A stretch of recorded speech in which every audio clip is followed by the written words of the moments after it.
So Keir Starmer's great Brexit betrayal is fully underway. Of course, remember, he was Remainer-in-Chief. He was the man pushing, above all, for a second referendum to overturn the result. But he went to the country in July 2024 with some absolute assurances. We would not be rejoining the single market, the customs union, or the European Union. Well, let's have a little think about what he's done. Already, he's scrapped the Turing programme. That was for British students to go to universities all over the world. It was great value for money. Gone. Replaced by the Erasmus scheme, which is going to cost 8 billion quid over the next 10 years. And what that means is whilst some of our students will go to Europe, actually many, many more European students will come to our country. Add to that a youth mobility scheme, where once again, many more from Europe will come here than we will go there. But just this weekend, he's proudly said that we're now following single market rules on food products, and that actually we might align more closely with the single market if it's in our national interest. Well, I don't think this man even believes in anything called the national interest. He just believes in Brussels. He believes in globalism. He believes in international law and all of those things. And what it really means, what does a line mean? What it really means is we will follow European Union rules and laws. Westminster will have no say whatsoever over any of those rules that are made that affect pretty much every business in this country. That is a full-on Brexit betrayal.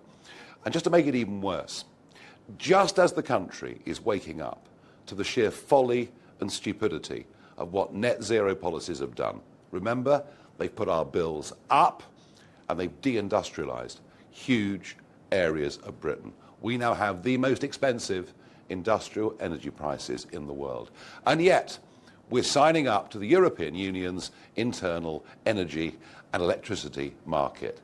The Daily Telegraph described it as net zero being doubled. We will now have to follow European Union rules on net zero. It'll further damage British manufacturing. It'll make it impossible for us to have data centres, AI, crypto, all the things that we're going to need in the 21st century. And frankly, it is an absolute sellout of British business and of British consumers with no benefit whatsoever.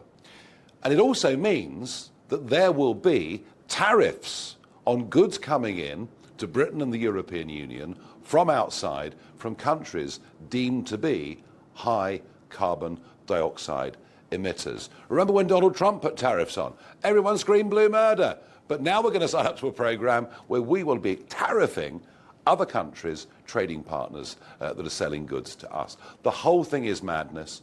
But you know what? This Parliament, whether it's the Liberal Democrats, or they want to join the customs union as well, which would mean we couldn't do our own trade deals, Labour, quite a few of the Tories, this is a Parliament wholly unrepresentative of the country. Are there frustrations with Brexit nearly 10 years on? Of course there are. And the main one is that the Conservative Party did not take us away from enough single market rules, therefore making it easier for Starmer to realign us. And remember, one of the main reasons we voted Brexit was to get back control of our borders. And under the Boris wave, in 1 year, nearly 1 million people came in. So the Tories did not deliver on Brexit in any way at all. They never actually believed in it. And now Labour want to betray it. Well, I'll tell you something. You may think we're doing badly economically in Britain, but parts of the European Union are doing even worse. There is a whole new world out there.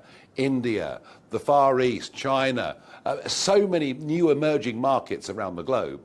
And if we sign up to single market rules, we're effectively making ourselves even more uncompetitive. I promise you, I did not spend over a quarter of a century fighting for us to get back self-control of our country, to watch Starmer give it all away after Tory failure without a real fight. And part of that fight will be the elections on May the 7th, where we will make sure that Brexit betrayal is a real, live political issue.